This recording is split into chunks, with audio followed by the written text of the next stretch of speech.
What's up, everybody? This is KevBot coming to you from my Pokemon cave. And here, this is going to be a video of a recap down in Orlando Collecticon. And this was a display case that I had purchased prior to. Instead of renting one this year, I decided to purchase this. This is actually a bulletin board off of Amazon. Actually, it was pretty nice, came in handy. And yeah, that was me just testing to make sure the case would fit some slabs.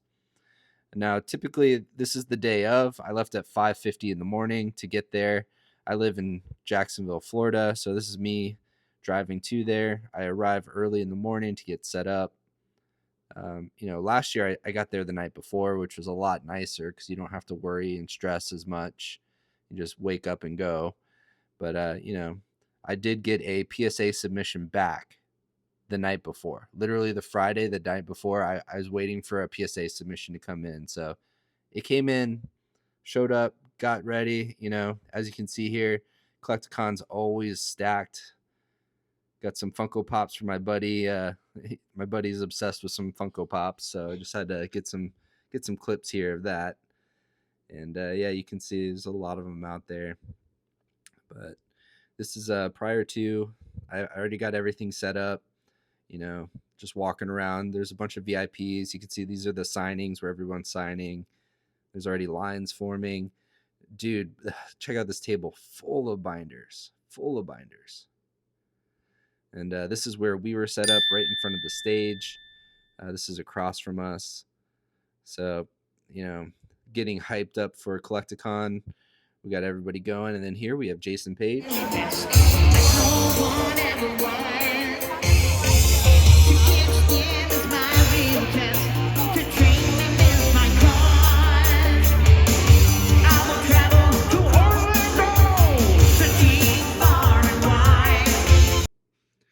Day one, this was my setup.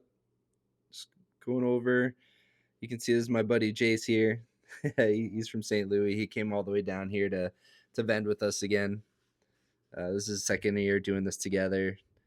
And the halftime show for the first day was Gym Class Heroes.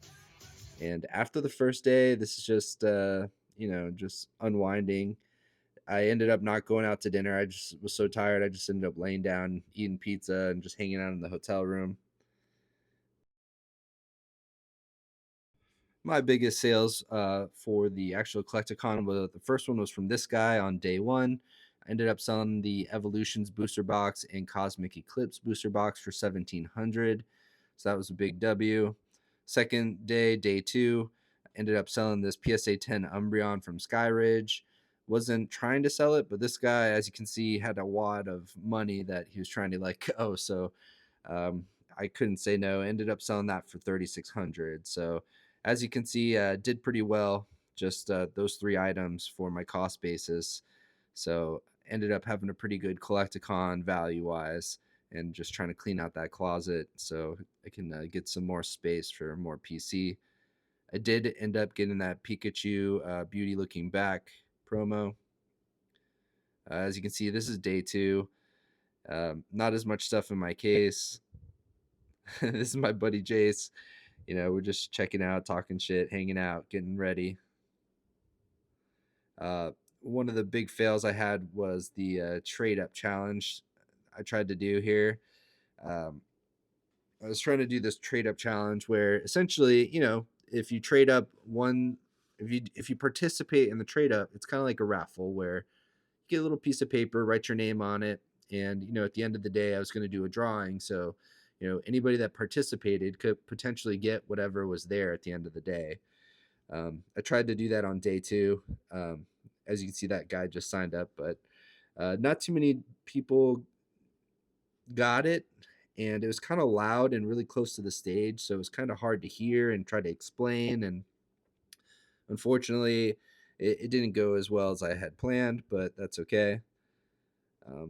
Being here in front of the stage, I thought it was going to be a good idea, and kind of backfired because whenever there was events going on, people would block your displays. People would stand around. Yeah, but I guess the benefit was everybody wanted to walk in front of the stage, so I do feel like you had more foot traffic than you would on some of those random side streets. So yeah, there's guys walking around with binders. They're always trying to get you to take a look and see if you're willing to buy or trade. This guy in particular, he just had a bunch of junk. It's a bunch of old, really beat up hollows and stuff. So, but yeah, it's pretty cool to see all the different costumes and stuff that you see here. um, yeah. Anyways, this was the second day. Things were a lot slower. I had already gone through a lot of some of my items, so things were slow. I put up my phone. I started recording. Um, yeah, and as you can see, I sped things up a little bit because there's not too much going on here. One of the big items I actually had inside my case, you can kind of see it there down at the bottom, but it's actually a CGC graded magazine of the silver and gold strategy guide. And as you can see, like this guy was super interested in it, and everyone, not just him, but I had a lot of people walking by just asking me about it because it is something that's very pretty cool. I have been picking them up over the past 2 or 3 years whenever I see a good copy out there, and I try to keep the best one and then sell the rest. And the one that I got graded has been by far like the best condition copy I've seen in the longest time. The strategy guides, people don't take care of them. They just typically would throw them on a shelf, throw them in a pile. There's scratches and tears, and they get beat up. So to find these old school strategy guys in a good condition is pretty hard. And I've been lucky because, you know, this copy is the highest graded copy that's actually out there at CGC right now. And, people kept asking me, what's the price for them? And, it's just something hard to price because, there's no others out there. It's hard to find, you know. So, yeah, people kept asking me what, the price was. And, I told them I was just taking offers. For the kids that came to Collecticon, I was actually handing out some of those trick or trade booster packs.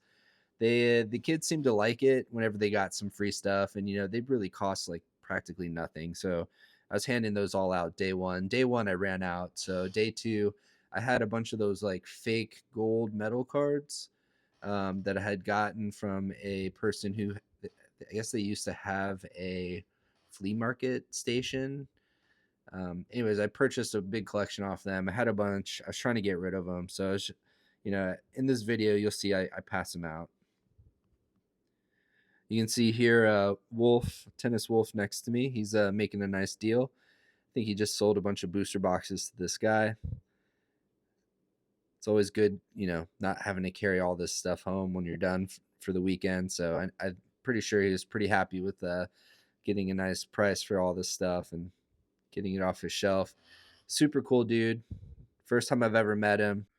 Very happy that I was able to get a table with the crew here, and shout out to Ray for being our captain and getting everything organized. That's not an easy feat, and honestly, joining a big section like this full of people that divide it up, you actually save a little bit of money opposed to just getting a table or two by yourself. I'd say my biggest regret from the weekend was the trade night. I've actually been to 3 different Collecticons. I've been to Orlando twice, once to Charlotte, and I have never made it out to a trade night. And Wolf tried to get me to come out, and I was like, came down at the during the time, and I'm like looking around, I couldn't find anybody. I'm looking around, I'm like, I'm at the hotel, I'm looking around, nobody's here, just a bunch of old dudes. And I was just like, all right, well, I'm so tired. It's been a long day. I just went back to bed and called it a night. And of course, come to find out the next day that there's actually 2 hotels with the same name, and one's on like the north side, one's on the south side. And of course, I was on the south side. So besides that little mishap, everything was great, and I hope to in the future attend more events and get to kind of network and hang out with everybody more. Being day two, I kind of got tired of. I didn't really have too much stuff that was very liquid. It was kind of just sitting. Nobody was really inquiring about it. So I kind of did this last year too. But I just emptied out one of my cases and I started busting out some of the personal collection and just sticking it in there. and you can see it got a little bit more people near just to come by and say what's up. Um, just stuck out. These are a bunch of Charizards from my Charizard collection, and yeah, just setting it up just so more people could come out and check it out. Because honestly, what good is having a personal collection if you can't show it off? So it's nice to have your PC out there so others can appreciate it. And you never know, you might get a crazy offer, kind of like I did with that Umbreon. So yeah. And just some lessons learned. I definitely want to wear more comfortable shoes next year. My feet were killing me just from standing all day. So you can see I was like rocking back and forth and trying to sit when I can. Um, Trying to definitely go to another trade night. And if I do record, I'm gonna actually have a separate camera because when somebody's coming up trying to make me a deal, I wasn't able to record, so I didn't get any good sales on video. So lessons learned. And yeah, I appreciate you guys watching. Sorry it's a little bit late, but life's been a little crazy recently. So I'll have another video here for you shortly too. Until next time, guys, appreciate you.